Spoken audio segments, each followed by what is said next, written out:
Alexandre Dubé. Où les idées se confrontent et se façonnent.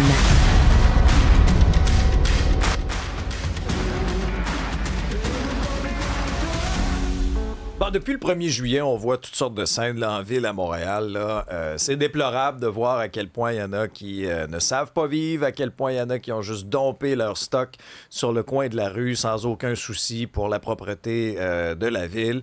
Alors, il y a ça, mais il y a aussi parfois l'intérieur des logements. Et ce qu'on apprend dans le journal ce matin, c'est que les exterminateurs croulent sous les appels présentement. Il y a plusieurs personnes, des propriétaires ou des nouveaux locataires, qui découvrent vraiment des lieux, des appartements infestés de toutes sortes d'indésirables. Pensons aux punaises de lit, aux coquerelles, aux fourmis également. Pamela Marquis est présidente d'Extermination Insecta. Bonjour, Madame Marquis. Merci de prendre le temps de nous parler dans vos journées assez occupées ces temps-ci. Hein? Bonjour, Monsieur Dubé, ça va bien? Ben oui, ça va bien. Est-ce que c'est pire cette année, Madame Marquis? Écoute, je pourrais pas dire que c'est pire. Je crois que à tout la même période de déménagement, c'est relativement semblable. La situation se répète.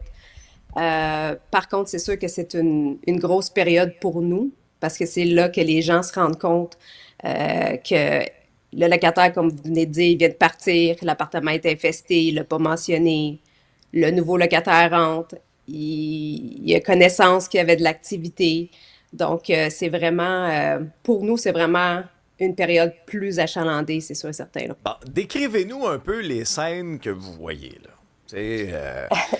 Je veux pas tomber dans les pires scènes que vous voyez nécessairement, là, mais parce que j'ai vu passer des vidéos, des photos, sincèrement, un cauchemar. L'insectarium. C'est l'insectarium d'un toit et demi. Oui. Ben, en fait, tu sais, on a beaucoup plus, en fait, je vous dirais que c'est exemple, le locataire, pas le locataire, le propriétaire reprend le logement et malheureusement, il y a peut-être eu un manque de prévention comme de l'inspection régulièrement. Puis, on se rend compte que le locataire l'avait juste pas mentionné et l'infestation est partout. OK? Donc, c'est sûr, certain que pour nous, c'est beaucoup de travail parce qu'il y a un nouveau locataire qui arrive et il faut s'assurer que le logement soit sans indésirable. Donc, c'est quand même quelque chose, c'est une course contre la montre. Là. Donc, déjà que c'est beaucoup de travail en général, là, on doit mettre les bouchées doubles. Là. C'est quoi les insectes, les bébites que vous voyez le plus à ce temps-ci de l'année? Les punaises, les cafards, c'est ça en général que les gens vont déménager. Mais c'est sûr qu'on a encore les cas de souris, les rats et tout ça. Mais les punaises et les cafards, en ce moment, c'est vraiment là... oui, on parlait des fourmis aussi tantôt, mais ça, c'est vraiment au niveau structure. Mais des choses qu'on va déménager, c'est vraiment plus les punaises et les cafards. Là. Est-ce que la vague de chaleur qu'on connaît présentement prolifère aussi, là, ce genre d'insectes-là?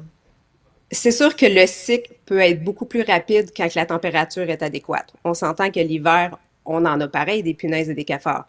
Mais l'été, tout est, comment je pourrais dire, tout est en place pour que le cycle soit accéléré. Là. Ouais. Comment ça rentre chez nous, ça, les cafards, les punaises de lit? Comment un jour tu te ramasses avec l'infestation? C'est sûr que si tu es déjà en multilogement, c'est des choses qui sont à risque, en voulant dire, point de vue les voisins. Sinon, si tu es en maison, mais écoute, ça peut être aussi facile que prendre le métro, aller au cinéma. Aller à On laisse pas nos l'hôpital. sacoches à terre, c'est ça que vous me dites, là.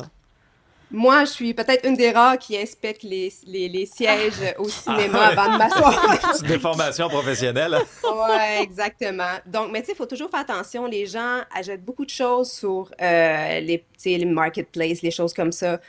Je vous dis pas que c'est mauvais, mais par contre, il faut inspecter avant. Tu sais, une base de lit qui semble super belle ne veut pas dire forcément qu'il n'y a pas d'activité. C'est pas... On met souvent l'accent sur un logement sale, il va y avoir des insectes. Mais des fois, même les milieux les plus propres vont en avoir. C'est moins une grosse infestation. Non, Mais je par comprends. contre, ça veut... C'est ça. Quand on vous appelle, là, puis que vous arrivez, là, c'est-tu comme Ghostbusters, là, vous arrivez, puis là, vous êtes capable de tout régler le problème rapidement? Comment ça se passe? Non, non. Ben, c'est beaucoup, beaucoup de travail physique, l'extermination. Hein. Tu sais, c'est beaucoup. On va passer la balayeuse, on va passer le steamer.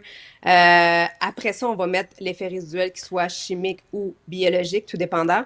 Mais c'est c'est vraiment, des fois, je vois ça comme une job de déménagement. On bouge tous les meubles, on passe la balayeuse à grandeur. C'est l'image de l'exterminateur, là, où est-ce qu'on arrive, puis on fait juste shooter, puis par magie, il n'y a plus rien. C'est pas la réalité, là.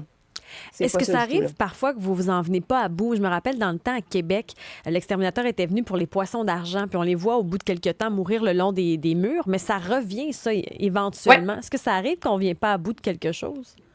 C'est sûr que des poissons d'argent, c'est un insecte d'humidité, hein. Donc, si tu es pas capable de trouver ta source, exemple, soit que tu as eu un dégât d'eau ou quoi que ce soit, c'est sûr certain que tu vas, moi j'appelle ça mettre un plaster, mais en voulant dire, les gens vont mettre souvent un produit chimique, mais ton problème est dans ton mur. Il faut trouver la source pour pouvoir régler. C'est un peu comme des fourmis. Tu peux pas arriver et dire, ah, on va juste traiter du chimique et on n'aura plus de fourmis. C'est malheureusement pas comme ça que ça se passe. Son problème est à l'intérieur des murs.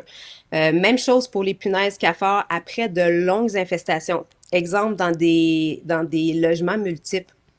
Si on ne parle pas d'un petit triplex ou une maison, l'infestation, elle a été sur des années. Donc, c'est au niveau des murs, des prises électriques.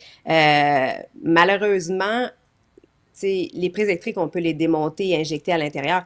Mais une punaise peut rester sans manger pendant plusieurs mois. Donc, elle va être cachée dans le mur. Et toi, tu vas penser qu'après 5 mois, tout va bien, tu n'as jamais eu de piqûre, mon problème est réglé. Et tout d'un coup, boum, ça recommence. Donc, c'est plus difficile dans des cas, pour répondre à ta question, quand que l'immeuble a été infesté sur une longue période de temps, que quelqu'un qui va le mentionner tout de suite. Y a-tu Ça, des c'est sûr, traitements certain. préventifs qui peuvent être faits au cas On a le où? goût d'en faire tout de suite, là. Ouais, mais ça, en Moi, t'écoutant, moi, là, moi, ce que je conseille, moi, si j'étais propriétaire d'édifice, je le vois tout le temps, là, euh, c'est faire de la prévention. Moi, je dis qu'une fois par 6 mois, tu dois passer dans tes édifices et voir l'état du logement. D'un, tu vois aussi le niveau de salubrité. Des fois, les gens ont besoin d'aide, n'ont pas de famille. Il y a aussi la santé mentale. Tu sais, combien de logements qu'on trouve des locataires complètement démunis, là. ouais, je Et on crois. ne s'attendait pas à ça. Alors, tu sais, là, après ça, OK, parfait. De notre côté, on essaie de voir est-ce qu'on peut leur fournir de l'aide, trouver des organismes pour les aider, tu sais, les référer à bonne place. Fait que, tu sais, moi, je pense que la prévention dans l'extermination, c'est la clé. Si un propriétaire fait inspecter une fois par 6 mois tous ses logements, au moins quand il va découvrir une infestation, ça ne sera pas un logement à stripper, là, si on peut dire, là, tu sais. Sur la messagerie, Jacques de Terrebonne qui dit, à un moment donné, il y a eu une infestation de coquerelles chez eux, puis le téléphone mural, la sonnette ne fonctionnait plus parce que les coquerelles avaient bloqué le carillon du Ouais. téléphone. Il se C'est cachait fou. là? Ouais, oh, ouais, c'est au niveau, le pourquoi que, tu sais, même démonter, comme je vous dis, les prises électriques, ça va être dans tes thermostats, ça va être, c'est vraiment toutes les petites crevasses, ils vont aller à l'intérieur. Donc, il faut être très minutieux quand on fait un travail. C'est pas juste en superficie, puis on pense que le problème est réglé, là. C'est vos cadres, ils vont en avoir en arrière. Votre, mon Dieu, tout ce que, tu sais, exemple, vous avez vos, peu importe qu'on parle de punaise ou cafard, c'est la même chose, là. Faut vraiment être partout. Faut penser un peu comme un insecte. Ça se peut-tu des infestations d'araignées? Parce que je trouve ça fascinant, Mme Marquis, parce que d'un côté, il y a vous, tu sais, qui nous expliquez ça avec tout le calme du monde. Mhm. Puis Mme Perron, qui a une peur bleue des araignées, elle a un gun à Oui, sel chez eux. Puis elle a ceux qui nous écoutent à la télé, là, elle a les ongles bien incrustés dans le divan de cuir du coin quand vous entendez parler des insectes. ben, tu sais, n'importe qui commence dans l'extermination, euh, au début, ça peut être surprenant. Mais tu sais, quand ça fait plusieurs années, euh, on aime ça arriver sur des cas qui sont lourds. Pourquoi? Parce qu'on a de beaux résultats après. Et là, tu peux être fier de ton travail. Tu sais, souvent, on arrive, c'est des enfants, des familles. Les enfants nous mentionnent, Madame, je suis tannée, on va faire un sandwich, mais il y a un cafard qui passe. Aïe, aïe, Donc, aïe. c'est de venir en aide et te Ben oui. sentir valorisé. Et c'est vraiment un beau métier, hein? Ah, je vous crois. Non, non, mais chacun son métier, mais pour les araignées, pour rassurer, là, Mme Perron, qui fait de la haute pression dans le coin. Écoute, c'est sûr certain que les araignées, moi, pour ma part, c'est pas quelque chose qui me dérange. OK? Je veux dire, c'est pas un insecte qui est nuisible. Là, on parle d'un niveau de tolérance personnelle, parce que ça va rien causer chez vous. C'est sûr que oui, il peut y avoir des traitements qui sont faits à l'intérieur. Pour ma part, je préfère éviter le chimique quand on peut. à 100%, surtout si vous avez des enfants, des animaux de compagnie. C'est sûr que, tu sais, contrôler aussi l'extérieur, c'est bien, mais en même temps, maintenant, on est tellement réglementé sur les villes et l'utilisation des insecticides.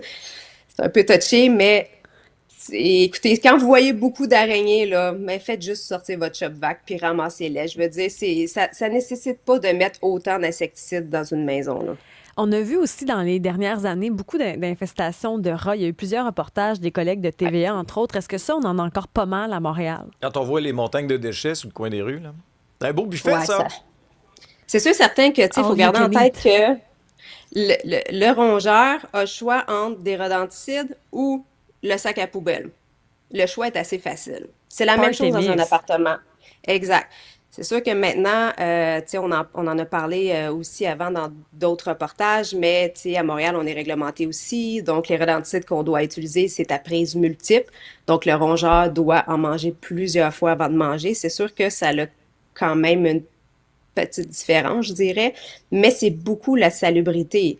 On va arriver dans un appartement, s'il y a de la nourriture partout par terre, le rongeur va préférer manger ça au petit rodenticide en arrière de ton four, là. C'est sûr et certain, là. Il y a André qui se demande, est-ce qu'il est possible de faire une fumigation, je sais pas comment le dire. Au Québec, on est réglementé point de vue résidentiel. Donc, tout ce qu'on peut faire en fumigation, c'est des petites bonbonnes, si on veut, là, qu'on déclenche. C'est sûr qu'on n'est pas libre de faire tout ce qu'on veut non plus, là. On doit suivre les lois, là. Intéressant. Pamela Marquis, présidente d'Extermination Insecta. Merci beaucoup. C'était très éclairant, tout ça. Ça fait plaisir. Bonne Au revoir. journée. Salut. Bye.